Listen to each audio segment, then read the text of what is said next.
Hey everybody, what's going on? Thanks for tuning into the channel and welcome back if you're a repeat viewer. Today we're working on the 2020 Ford Escape Platinum all-wheel drive with the 2.0 EcoBoost. We're going to change the front and back brakes and possibly one or two rotors or more on this. So she says she feels a pulsing in the pedal when she's braking, so I've got a dial indicator to set up on that to see if we can find out which one it is, if it's not completely obvious when we get in there. And then apparently I have to find some magician to figure out how to open up the back calipers, but we'll get into that later. First we're going to do the fronts, so let's just get right into it, get the car up and get the tires off. All right, with the dial indicator set up and we've got it just barely touching. Yeah, no change.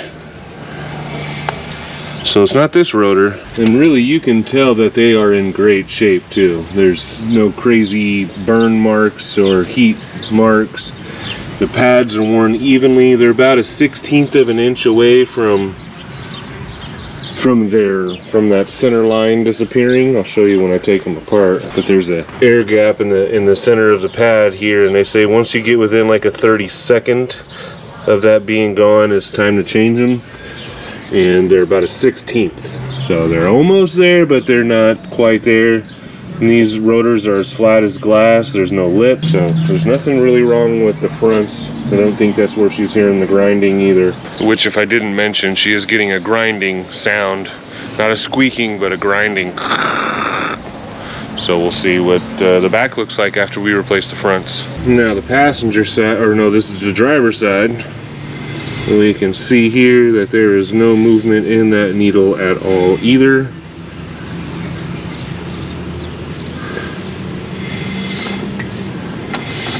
So we're good on the front rotors. All right, so you just pop these plastic caps off, not the rubber, just the plastic cap in the end. Get both of those off. Just your fingernails will do. And it is a 7mm hex or Allen.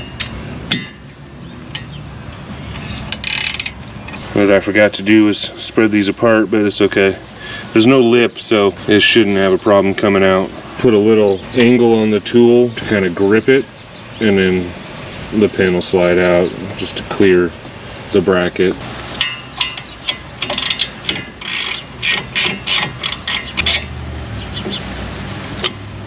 Oh, or you could just pull it all the way out too. There is this metal clip here that's holding the caliper to the bracket, so we'll need to take that off.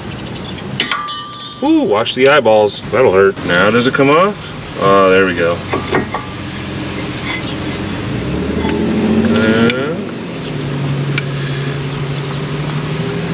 So yeah, these aren't worn down to any rivets, and like I said, there's still a groove in the middle. And it looks like they are different. The pads with these rear ears or hooks in the back of the pad go on the outside. This inside pad, even more obvious, the inside pad has these clips that go inside the piston. So it shouldn't be too hard to put them back together. We'll just set that right there for a minute. There's a lot of buildup though. And take an extra step further and brush all this stuff off that didn't get blown off. Now we're going to compress the piston. And in my experience, this may not always be true, but especially with these cars with electric e-brakes, but this is the front. In my experience, if it's got notches in the piston, that's for a tool to grab onto to spin it in. But again, that's usually only in the back pistons either way. So we're going to use an old brake pad and a C-clamp. Oh, and send it. Well, yeah, it's going in nice and easy, as you would expect any vehicle to do. Another thing I forgot to do actually is open up the brake reservoir and get my peepers on that. We don't want to pop the lid off. Use only .4. Use only .4 fluid. Oh, look at that. High performance. So we'll pop the cap loose on that, and we'll see the reservoir, or the level in the reservoir go up. It's like right at the seam right now. There's a minimum line right here, maximum line way up here. It's going in super easy, and it just bottomed out. Okay, try not to do that.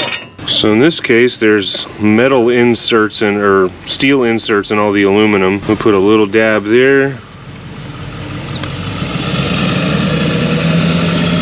And just all you need is just enough to cover it. And on the caliper, only the outside pad needs it. Here and here, because the inside pad is inside this piston, kind of floating, not touching either one, or not touching the caliper. Well, there was a mix-up in the brake pad ordering. Apparently we got 2 sets of rear pads, so we're gonna check out the trueness of the rear rotors real quick. Okay.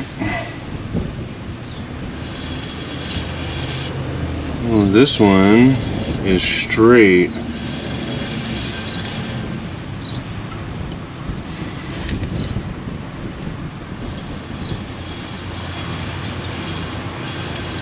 Yeah, so this one's straight.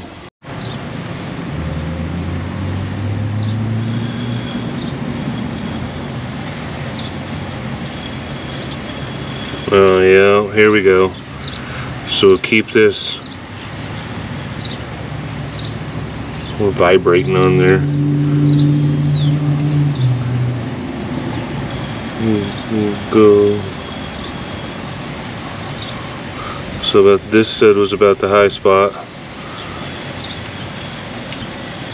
It goes low. Not by much. We got 2 high spots? No, just the one.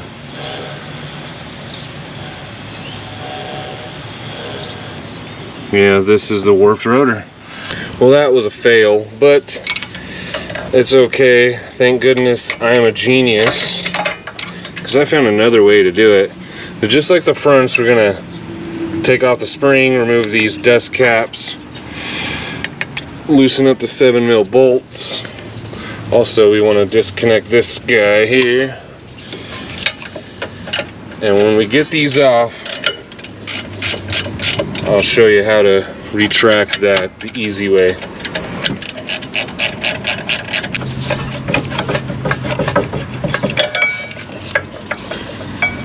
Okay, spring-loaded pad goes in the back and the rear. Oh, there's the grinding. Ooh, look at that pad. I'm glad we found the culprit. You know, I hate getting into stuff and not ever seeing what's actually wrong. But back to the caliper. So here we go. You guys ready for this mind-blowingness? I have one of these tools for an angle grinder that you use to tighten and loosen the blade. It happens to fit perfectly. We're gonna screw it in righty-tighty, just like it normally a screw would go in. And it only takes, you know, I don't know. Well, we'll see. That was 1 revolution-ish.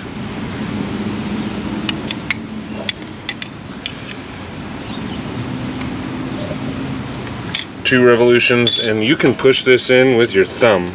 Just got to keep turning.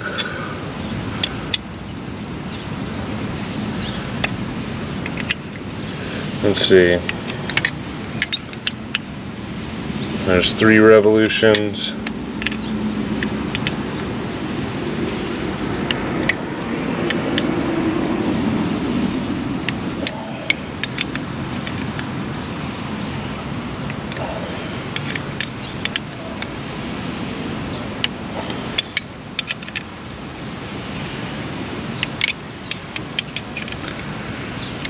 Oh, and it stopped at almost 6 revolutions. I can push this in with my thumbs. and it bottoms out right when it's like flush with the rubber. So no special tools, no hot wiring the sensor. It's just a, and if you don't have one of these, just make one. Find something that'll work so you can turn that in.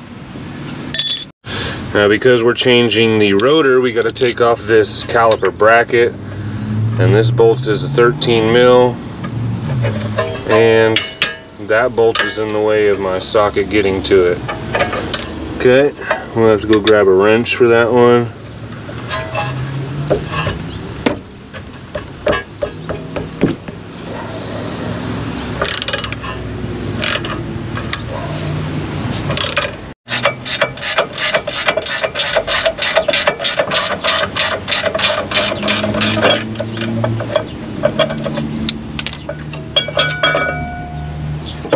And because I don't live in a rusty area, this just comes right off. I can see the back of this rotor now. Ooh, pretty trashed. I'm just gonna scrub the little rusty stuff we do have on here. Okay, some of the parts are in. We got front pads, so we can get the front end buttoned up. Okay, everything's all lubed up. I've got the parts, the front pads in anyways. Not everything, we don't have back rotors yet. Let's see if we can shove these in. Oh, I win. I win. I am stronger.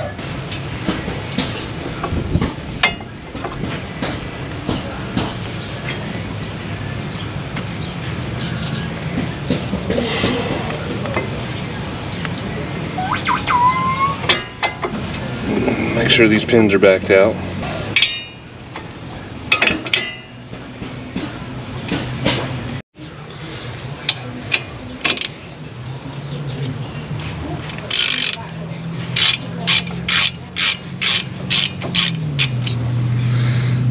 You got another car?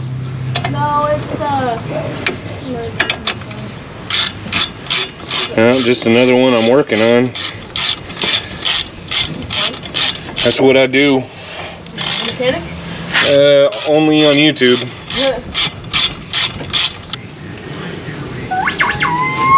In the hole.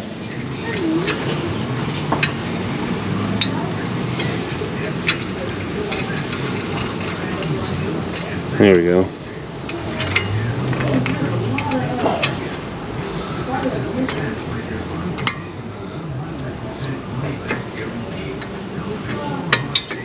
There we go.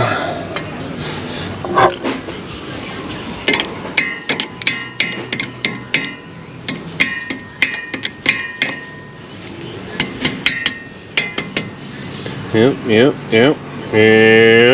And the front is done.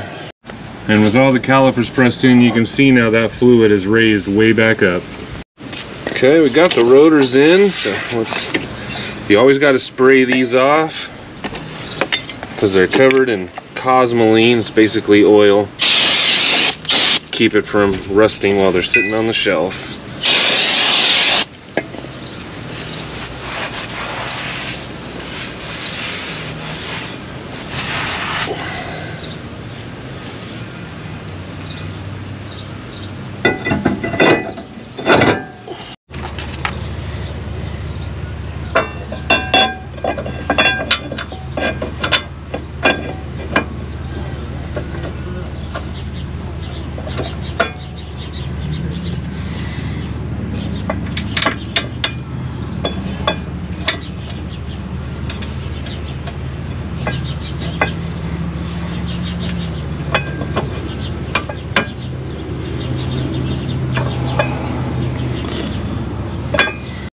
Stepmom had all the wives steal stuff, so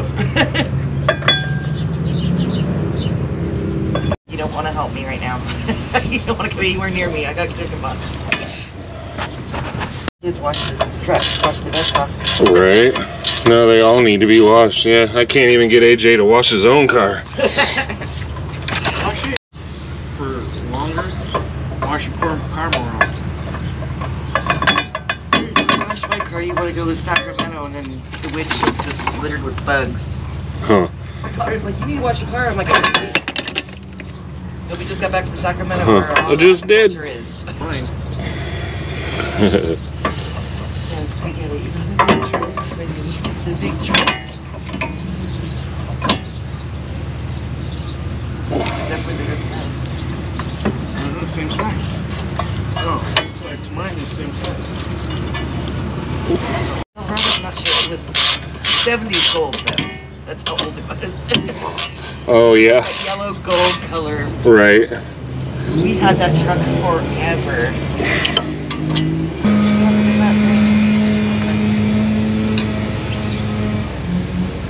Back when we could ride in the back without getting in trouble. We could ride in the back to the truck bed. Drive up to the rooster tail on us. And he had a rooster tail that nobody really had. My dad is old school, right? He had a race car before I was born. He had to choose between racing and driving a semi to provide for the family. All right. So he gave up race cars for me, and then when I got in high school, he started dabbling in them again and got a car accident. You don't really do anything. It's your car, my mom. What it was supposed to do?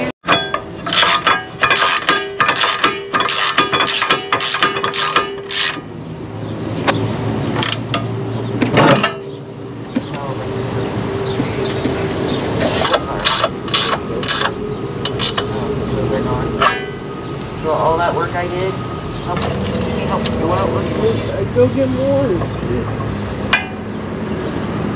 What do you got that platform?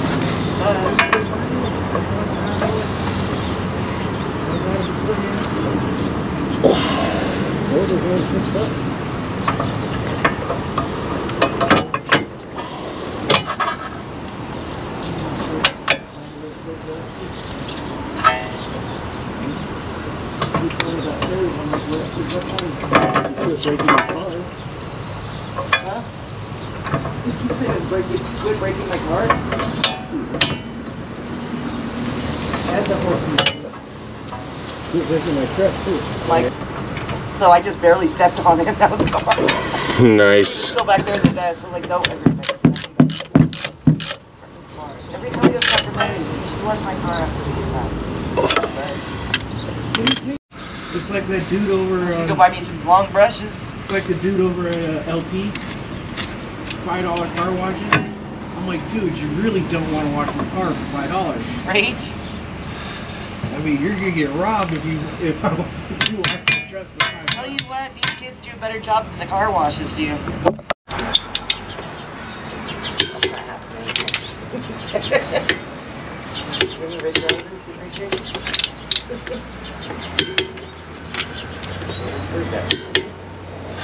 Let's do 70. I don't know what the torque is, but as long as they're all even, that's a lot better than nothing.